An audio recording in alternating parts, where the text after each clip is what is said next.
Agora nós vamos receber aqui, pra gente é um grande orgulho saber do sucesso que a Juliana Albanês faz aqui no Brasil e fora dele, atuando como mentora de profissionais palestrantes, atuando na TV, inclusive lá em Londres. A gente vai conhecer um pouquinho da história dela e desse trabalho que ela faz para você que de repente quer ter conhecimento nessa área que é a comunicação. Vamos conversar com ela então. Seja bem-vinda, Juliana, um prazer tê-la aqui nos nossos estúdios. Prazer é todo meu, eu tô me sentindo em casa, de volta aí pra Itapeva, então é um prazer estar aqui com vocês e com você aí em casa que tá nos ouvindo. Lembrando que a Juliana tem um período que ela fica em Londres, isso, né? Depois ela vem pro Brasil, é uma correria esse seu dia a dia, né? Essa sua vida. Quarta-feira já tô voltando novamente, então... Quarta-feira você tá voltando pra Londres. Depois do carnaval, né? Então... Que maravilha. E como é que é essa diferença de temperatura, clima, né? Porque agora Londres está vivendo o que lá? Agora a gente está lá com o inverno, né? Inclusive eu estava até lendo ontem que ontem Londres comemorou o primeiro pôr do sol do ano. Então quando tem sol lá é até notícia no jornal. Que coisa, hein? E como é que foi essa quando você foi, fazem 7 anos que tá... Isso, que eu tô nessa vida lá e cá. Aí como é que foi pra... Olha, assimilar essa mudança brusca? Você sabe que até que a temperatura não é o que mais me chama atenção assim em Londres. É realmente muito frio, né, a maior parte do tempo, mas o que mais eu acho que impacta pro brasileiro é a escuridão. Que coisa, porque lá os dias são muito curtos. Então, por exemplo, essa época do ano lá escurece 3h30, 4 horas, 4h30 já tá escuro. Então aí você fica com uma noite muito longa. E você faz coisa, e você lava a louça, e você faz janta, e você vai ver televisão e tudo. Você olha no relógio, ainda é 6 horas, ainda é 7 horas. Quer dizer, ainda tem muita noite pela frente. E isso para quem não tá com a saúde mental em dia, ainda mais brasileiro que vai para lá, longe de família, num trabalho que às vezes é difícil de adaptar, não fala o idioma. Então eu acho que tudo isso juntado com a escuridão é um fator aí que entristece muita gente. Então no começo é muito difícil. No começo sim, no começo é questão cultural, né? Eles têm uma comunicação muito diferente da nossa, comida. E então assim, eu acho que é um processo... que não é fácil para todo mundo. Tem gente que tira de letra, tem gente que vai para lá e se adapta muito bem, se sente até mais britânico hoje.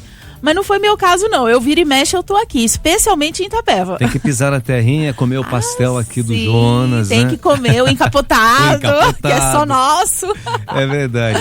Que alegria receber você aqui e saber que uma itapevense está fazendo sucesso nesse mundão de meu Deus, né? Isso, E como é que surgiu você na comunicação, que apresenta TV lá em Londres, apresentou aqui no Brasil? Como é que surgiu essa... Então, eu comecei na TV meio por acaso, assim, né? Eu casei muito cedo, fui mãe muito cedo, eu fui mãe com 17 anos, então aos 19, 20 eu já tinha muita responsabilidade, já era casada, já tinha filho, tudo. E um belo dia eu fui pra casa da minha tia e ela falou que ela ia no programa do Jô, mas que meu primo não poderia ir, se eu queria ir com ela. E eu fui. Chegando lá no programa do Jô, eu fiquei muito encantada, né, com a luz, televisão. Pra quem não sabe, gente, a nova geração aí, Jô Soares foi um grande apresentador do passado, né? Mas Jô Soares é Jô Soares. Eu acho que todo mundo lembra, né? Mas ele tinha um programa de televisão aí toda noite, finalzinho da noite, né? E aí eu tava no programa e muito encantada com aquele mundo da TV, né? Você sabe quanto que mexe com a gente, né? Esse mundo da comunicação. E aí eu, no meio do programa, eu fui até o banheiro e encontrei com uma senhora. E comecei a contar pra ela que eu tava muito encantada com aquela vida, com aquele mundo de luz e comunicação. E que eu tinha um sonho de um dia trabalhar ali. Mas eu falei assim, totalmente por falar. Sem pretensão nenhuma.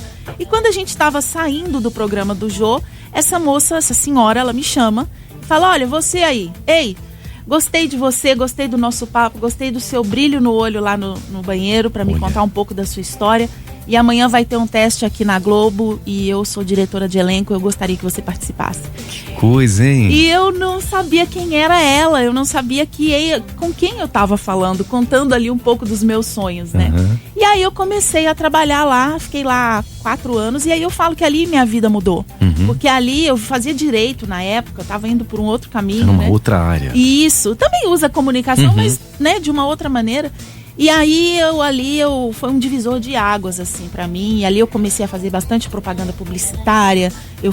Trabalhei no programa, e depois eu tive o meu programa. E aí eu fui muito para comunicação e entretenimento. Mudei de curso, fui fazer comunicação.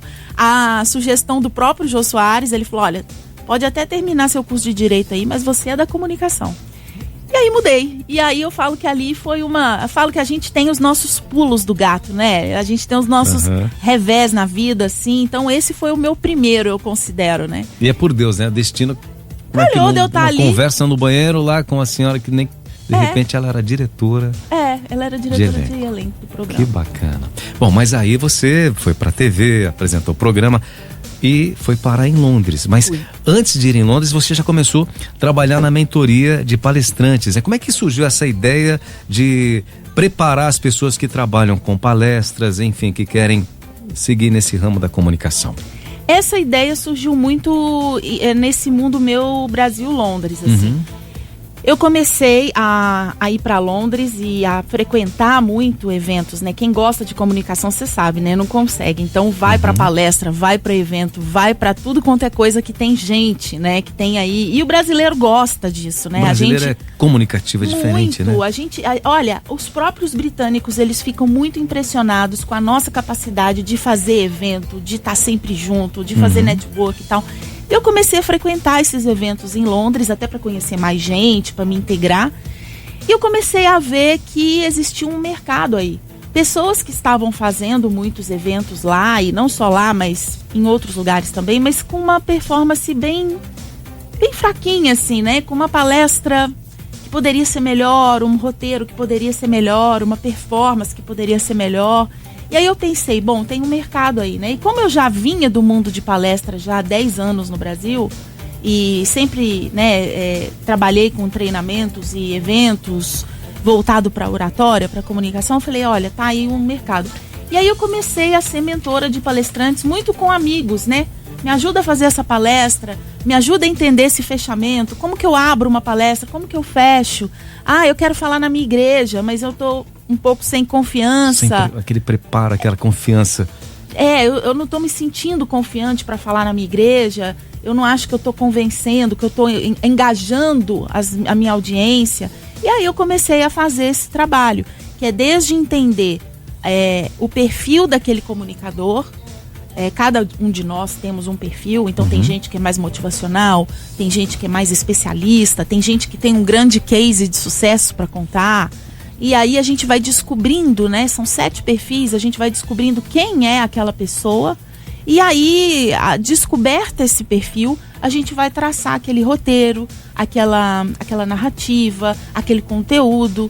E eu falo que é um trabalho artesanal mesmo, porque você vai fechar histórias junto com o conteúdo até dar uma palestra envolvente, né? Que as pessoas que estão na plateia saiam dali com vontade de fazer algo que você propôs.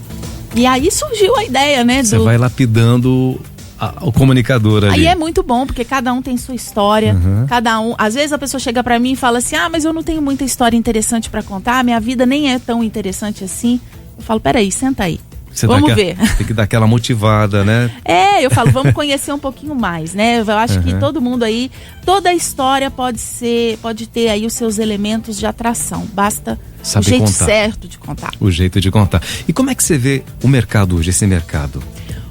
O mercado nunca esteve tão aquecido para palestra. O mercado nunca esteve tão bom para o mundo de palestra. Quando eu comecei, só os formados em comunicação, só as pessoas aí que tinham uma história de professores, liderança, só essas pessoas aí que conseguiam oportunidades em eventos, em palestras. Hoje isso mudou completamente. E aí a gente vê hoje eventos com outros profissionais. Hoje eu digo que os contratantes de eventos, eles buscam essa diversidade dentro dos seus eventos, em cima dos palcos. Então hoje não é só profissionais de comunicação, de liderança, coisa que a gente via no passado. Hoje a gente vê aí um jovem do mundo digital, e ainda a gente teve a pandemia que atropelou e acelerou todo esse processo. Então hoje o pessoal aí do mundo digital está nos palcos e o pessoal dos palcos está no digital. Então hoje a gente não consegue mais ver tanta essa diferença. Isso é muito bom, porque qualquer profissional hoje pode ser um palestrante. Que bacana. E agora, para quem está no meio, qual que é o maior erro que um profissional pode cometer? Olha, eu acho que são alguns erros, a gente tem que tomar muito cuidado. O primeiro deles é do palestrante não se preparar. Geralmente, esse palestrante, ele ouviu alguém dizer: você fala bem, vai lá na minha igreja, vai lá na minha empresa, eu acho que você tem que começar a fazer palestra e tudo, e ele não se prepara. Ele confia vai no embalo. E vai no embalo.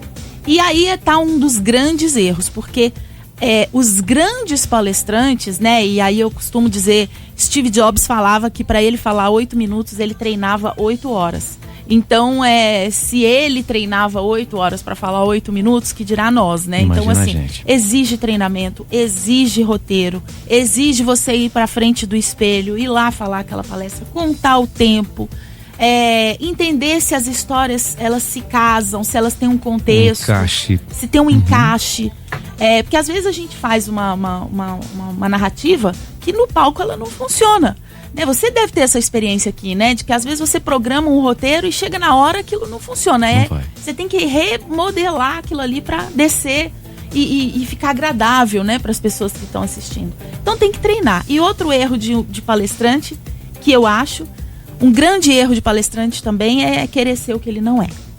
É você assumir uma postura no palco que você não tem. Precisa ser verdadeiro. Precisa ser verdadeiro. Então você ir pro palco querendo ser um palestrante motivacional, mas você não é motivacional na vida, você não é um pai motivacional, você não é um marido motivacional, você não é uma pessoa motivacional, você é um motivacional fake, só de palco, as pessoas percebem e aí o resultado não é legal. Então você tem que procurar um outro nicho para sua palestra. Agora, Juliana, no interior, nas cidades pequenas, eu acredito que não só nas pequenas, mas quem está começando, geralmente tem lá um amigo que você está começando, dá para dar uma palestra, me ajudar na minha empresa, isso vai te ajudar a crescer, vai te dar experiência. Isso é certo? Fazer de graça pela experiência, porque estou começando agora, vou lá, vou fazer.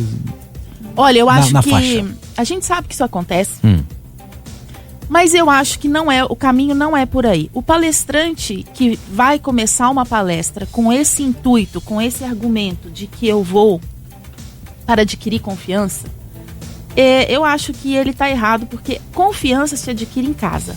Confiança se adquire com mentoria, com leitura, com treino, com YouTube. Aí tem tanta coisa pra gente assistir, tem tanto livro pra gente ler. E se eu começo com essa postura de que eu tenho que começar para adquirir confiança, eu nunca vou conseguir o respeito dessa audiência para um dia me pagar para falar. Então o que eu proponho para as pessoas é, se alguém te convidou para uma palestra gratuita, você pode até aceitar, mas aceite com o argumento de que você precisa de portfólio e não que você precisa de confiança. Tá certo. Porque o portfólio, você precisa de uma plateia, você precisa de foto, você precisa de vídeo, você precisa que aquela primeira palestra te gere outras palestras. Então eu acho que aí sim, aí a gente pode falar de uma oportunidade de me dar uma vitrine para eu construir meu portfólio para aquela palestra virar outras palestras. E portfólio todo profissional precisa, né, de comunicação. Agora, não uma questão aí de adquirir confiança. Eu acho que a gente não deve ir com essa postura para o mercado, porque senão depois fica muito difícil de você recuperar aí algo que as pessoas nunca enxergaram em você, né? E de repente vai virar costume, todo mundo vai querer o seu serviço de graça, né? Exatamente. Então, quem está nos assistindo agora aí que queira começar, se tiver uma oportunidade para uma palestra gratuita, e for do seu interesse, aceite, mas com o princípio de que aquilo ali é um portfólio para mim. Treinar, eu tenho que treinar em casa. Que bacana. Bom, existem tipos diferentes de palestrantes, né? Uns motivacionais, já falou inclusive, né? Outros menos. Quais os perfis assim que você identifica nas pessoas? Quais as vertentes? Olha, tem muitos... a gente considera aí que a gente tem 7 perfis, né? Então, o perfil, a gente tem aí o sábio, que são pessoas que gostam de falar de temas universais, temas filosóficos. Então, como exemplo, a gente tem aí o Cortella, o Karnal, a Monja Coen. São pessoas aí que falam de vida, de morte, de amor, de felicidade. E são temas muito requisitados hoje nas empresas, né? Eu venho já de um outro tempo, né? Eu sou do tempo em que só tinha lá liderança, vendas, comunicação, né? Hoje não. Hoje a gente tem falado de temas universais, né? A gente tem falado de felicidade nas empresas, a gente tem falado de saúde mental nas empresas, a gente tem falado de outros temas e esses profissionais estão ganhando muito terreno. Estão ganhando um mercado absurdo, né? Hoje quanto que é uma palestra do Karnal hoje, né? Quanto que é uma palestra do Cortella hoje? Eles lotam cidades no Brasil inteiro. Então esse é um perfil sábio, né? Depois a gente tem aí um perfil que é mais motivacional, né? Eu acho que todo mundo já foi uma palestra motivacional, né? Que ela é muito energética, é aquela pessoa aí que ela gosta, né, dessa energia de palco já desde o começo da apresentação. Então geralmente é aquela pessoa aí que fala... precisa de uma música alta, precisa de levanta pessoal, todo mundo e tal, fale pro pessoa que tá do seu lado que você vai ser um grande vendedor, vamos lá e tal, e geralmente ele tem essa energia. E também, né, eu acho que sempre tem público pro motivacional, né, sempre tem mercado pro motivacional, mas eu falo, né, o motivacional ele tem que ser o motivacional real. Verdadeiro. Então assim, para ele convencer, para ele engajar, para as pessoas saírem dali realmente energizadas. Senão, se eu percebo que você tá fazendo um papel, tá forçado. É um ator. É um teatro que eu tô vendo ali, aí não cola. Então eu sempre, esse perfil motivacional, ele tem que ser muito orgânico, de dentro para fora. E se ele é orgânico, ele também tem, a gente tem aí Anthony Robbins, né, que é um dos maiores motivacionais do mundo. Eu não preciso nem dizer do sucesso que é, né? Porque tem a pessoa que naturalmente ela se comunica bem, ela consegue prender a atenção, né, do espectador.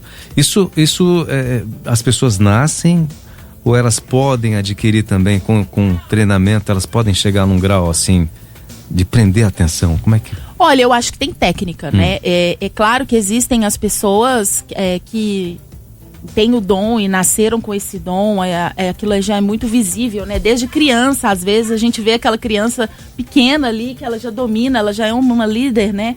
Com outras crianças. Mas para quem não nasceu com essa veia, né? A boa notícia que eu tenho para dar é que a gente treina. E consegue. Consegue. Então, com um bom roteiro, com uma boa narrativa e com um bom treino de performance de palco, né? De como você ter a plateia na sua mão, como você controla uma plateia, como que você faz uma plateia rir, chorar, se emocionar, como que você entretém essa plateia. Isso a gente tem técnica para isso. Daí sim é tão importante o roteiro, né, de uma palestra. Que bacana. Agora, conhecimento muito técnico ajuda quem quer ser palestrante, a pessoa que tem aquele conhecimento técnico, isso já ajuda? Olha, a gente tem visto aí que esse, inclusive, é um dos perfis. A gente tem aí o perfil especialista, né? Que geralmente são aí médicos, cientistas. A gente viu isso durante a pandemia, né? Na pandemia a gente viu que quem era especialista, quem estava com um conhecimento um pouco à frente sobre o que era Covid, ganhou a mídia em poucos dias. Né? Em poucos dias a gente viu aquelas pessoas que a gente nunca tinha visto na vida, né? Em todos os jornais e tal. Por quê? Porque o mundo, naquele momento, necessitava de quê? De motivacional? Não. De sábio? Não. A gente necessitava de especialistas. Então, eles têm, sim, um mercado enorme. Agora, é claro que o desafio do especialista é democratizar o conteúdo. Eu acho que todo mundo teve um professor que era muito bom tecnicamente, mas o professor não sabia passar aquela matéria. Na hora de passar a matéria... na hora de aprender, você conseguia aprender, né? Não conseguia passar o recado. Não conseguia passar o recado. Tem uma história interessante, né, de que o conteúdo ele precisa ser embalado em uma embalagem aí mais envolvente, né? Tem uma história de que quando Einstein estava aí no seu auge, né, ele foi convidado para ser coordenador de um curso nos Estados Unidos. E você já imaginou você fazer um curso numa universidade em que o coordenador era o Einstein? Já pensou ele no auge, né? Um gênio. E logo depois esse curso fechou. Por que fechou? Porque não é só conteúdo. A gente tem que ter e a gente tem que embalar aquele conteúdo em outros elementos para aquilo ali ser uma palestra, um ensinamento aí envolvente. Envolver, né? Essa que seria a palavra. O desafio hoje do especialista é esse. É você conseguir falar, conseguir passar o seu recado, que às vezes é técnico, às vezes é difícil de entender, mas aí você passar de uma maneira democrática. O bom comunicador é aquele em que toda a plateia entende o que eu falo. Desde o mais intelectualizado, a pessoa que teve mais acesso, ao menos. Essa comunicação, né, tem que ser para todo mundo, né? Isso, universal. Exatamente. Bom, e para quem está nos ouvindo agora, quer começar, o que essa pessoa deve fazer? De repente já é um líder aí na comunidade, né? Ele já faz esse trabalho, mas não sabia que, né, de repente, ele é um... Itapeva tem grandes líderes aqui, né? Aqui na nossa região. Então, assim, a gente vê aí que estamos aí com um líder empresarial, né? Esse mundo agro que a gente vive aqui. Então, isso aí tem despontado a cidade com grandes nomes no cenário estadual. E hoje, para quem está em casa, eu sugiro assim, você que quer ser palestrante, né? Então, você que quer começar agora, mas você não tem um tema, você não sabe do que vai falar, você não tem um assunto, vou falar do quê? Primeira coisa, pergunte para as pessoas que te conhecem muito bem, qual é o seu talento? Quando fala no meu nome, qual é a primeira palavra que te vem à cabeça? Comece a perguntar isso para as pessoas que você mais confia. E convide essas pessoas para fazer o seu banco de histórias. O começo de um bom palestrante é ser um bom contador de histórias. Né? Então ali você perguntar ali pro seu pai, pra sua mãe, pra sua esposa, pros seus filhos, uma história que você lembra de mim. Qual é uma história que tem aí na sua cabeça, um fato que você lembra de mim? E aí sim você vai fazer o que a gente chama de mapa da mina, que é montar o seu banco de histórias juntamente com o seu banco de talentos. Esse banco de talentos tem que cruzar com o seu banco de histórias. E ali a gente tem um primeiro retrato do que pode ser o seu tema. E aí esse é um bom início para toda pessoa que quer ser um speaker. E o que, na sua opinião, uma apresentação tem que ter, Juliana? Tem que ter um bom roteiro. A gente vê que às vezes uma palestra ela peca porque o assunto era muito bom, a pessoa era muito boa, mas essa maneira de colocar o assunto para a plateia ficou desorganizado, ficou de mau entendimento, e às vezes a pessoa começa mal ou às vezes a pessoa finaliza mal. Então a primeira coisa é você aí organizar um roteiro. E o contrário também acontece. Às vezes aquela pessoa nem é tão boa assim, mas ela tem um roteiro tão maravilhoso, ela tem elementos às vezes até de slide, de tecnologia, tão envolvente, é a música na hora certa, é aquela coisa... Uma, né, plasticidade. Isso. A estética é muito bem feita, que aquilo ali às vezes até influencia a opinião da nossa plateia para positiva, quando às vezes a gente nem era tão assim, vamos dizer assim, tá naquele nível, né, de entrega. Certo. Então o roteiro e um bom equilíbrio. Eu acho que um ponto também muito importante para a gente falar aqui, para as pessoas que querem ser palestrante, é o equilíbrio. O que é esse equilíbrio? É o equilíbrio entre forma e conteúdo. Palestrante que é com muita forma, e aí pessoal, vamos lá, todo mundo pra cima e tal.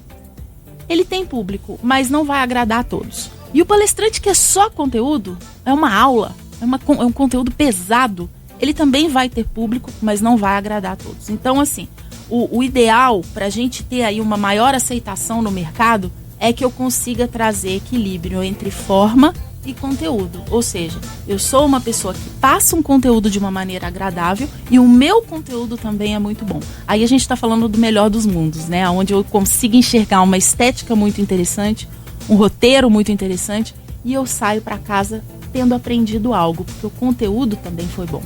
Então, treinamento, né? Treinamento. Se treina, olha, todo mundo que treina consegue, viu? Conversa com a Juliana Albanês. Isso. Juliana, agora, quando a timidez, né? Que é o meu caso, eu sou uma pessoa muito tímida. Com certeza muitas pessoas têm vontade, mas tem essa timidez. Você é tímido? Eu sou tímido demais.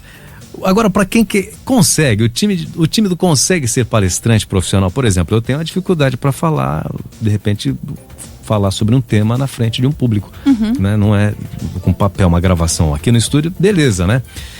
O tímido tem condição de se tornar um grande palestrante também? Olha, ótima pergunta sua. Eu falo que a gente tem aí ótimos exemplos, né, de pessoas tímidas e introvertidas que se tornaram aí grandes profissionais e do mundo de palestras, né? Então a gente tem aí por exemplo, acho que a primeira coisa é a gente diferenciar o que é o extrovertido, o que é o tímido e o que é o extrovertido. O extrovertido, eu acho que todo mundo tem um cunhado, um primo, uma prima, um vizinho, né? O extrovertido, ele é fácil da gente identificar. O extrovertido é aquela pessoa com muita energia, que ele domina as pautas da conversa de família, de almoço no domingo. Chegou chegando. No ambiente já está dominando.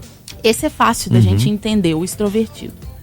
O introvertido é aquele que quando você faz aí uma festa na sua casa, ele senta lá no cantinho, ele não quer ser o centro das atenções, ele não gosta de holofote, ele senta lá no cantinho e fica lá. Porém, se você for lá e conversar com ele, você vai ser muito bem atendido, a conversa vai ser agradável, vai ser boa. Ele só não faz questão de ser o centro das atenções. Ele tem conteúdo, mas não gosta de passar. Isso, ele não gosta de aparecer.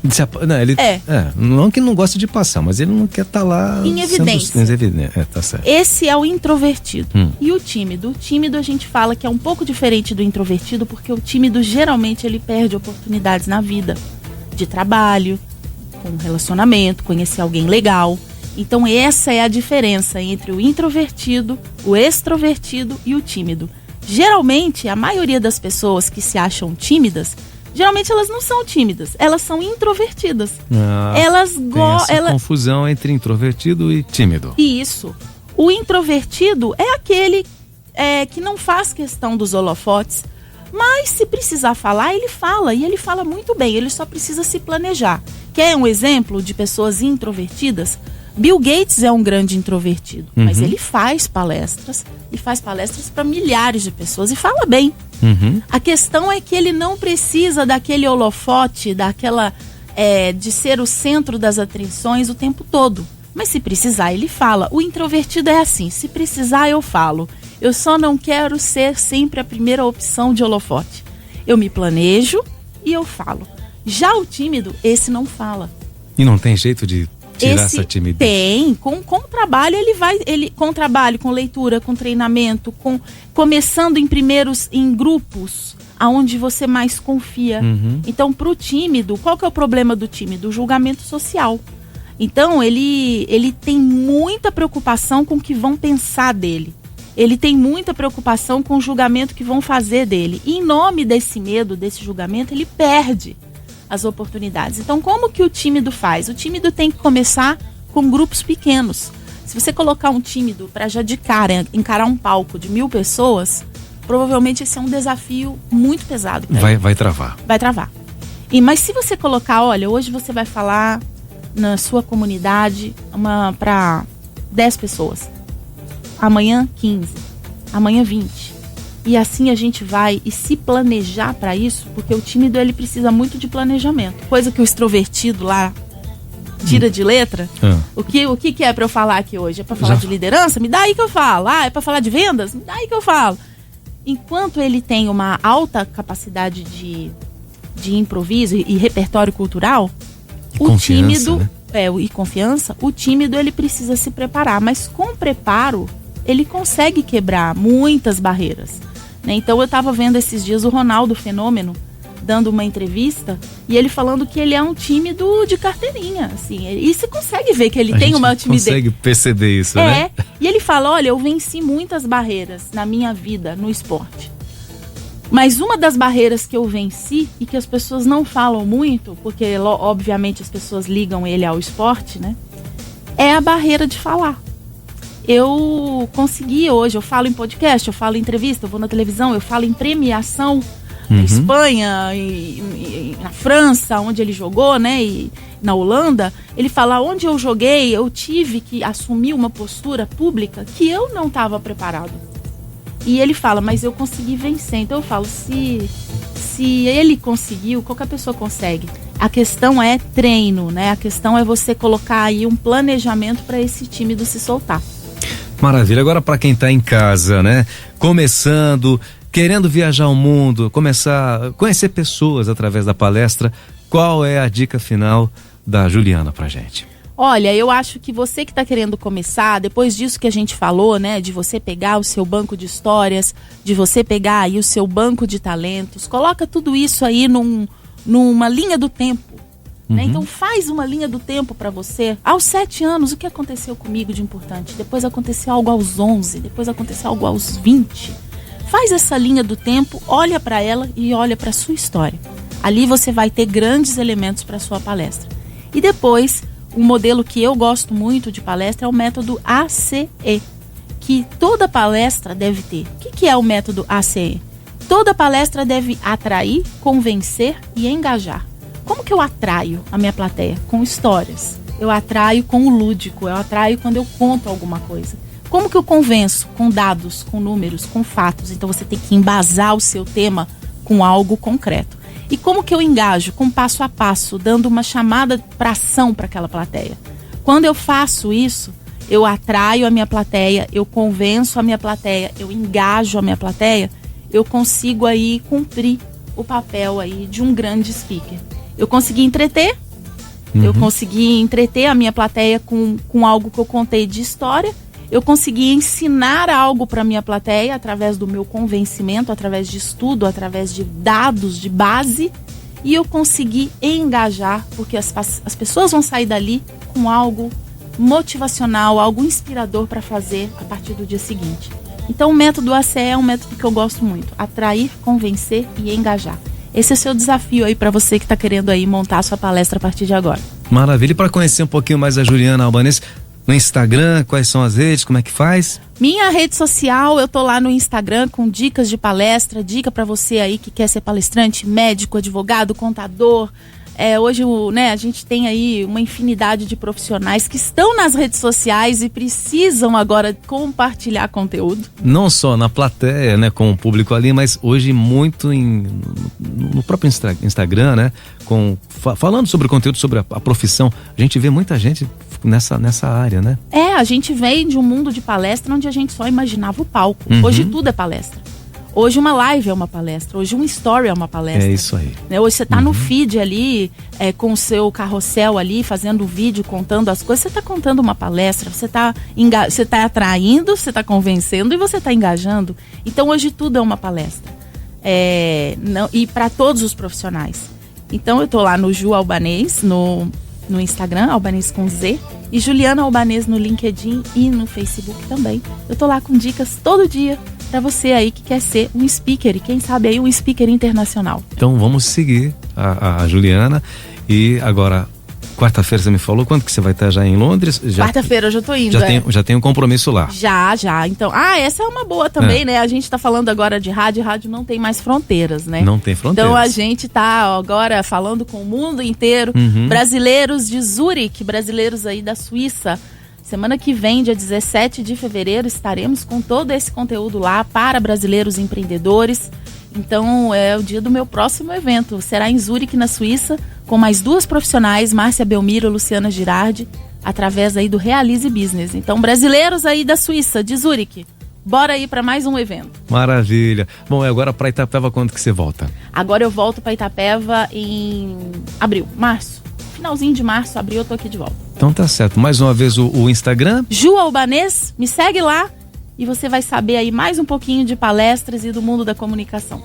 Ju, muito obrigado, viu? Que Deus abençoe cada vez mais a sua carreira, a sua vida e que você consiga iluminar cada vez mais pessoas nessa nova empreitada, né? Que é a comunicação hoje pela internet, nas palestras. Muito obrigado pela presença e pelo conteúdo aqui com a gente na Clube. Muito obrigada pelo convite, muito feliz de estar aqui de novo. Da próxima vez aí a gente se encontra novamente, espero que sim. É isso, obrigado. Ju. A gente vai para o intervalo comercial rapidinho, daqui a pouquinho tem Amor Sem Fim aqui nos 935.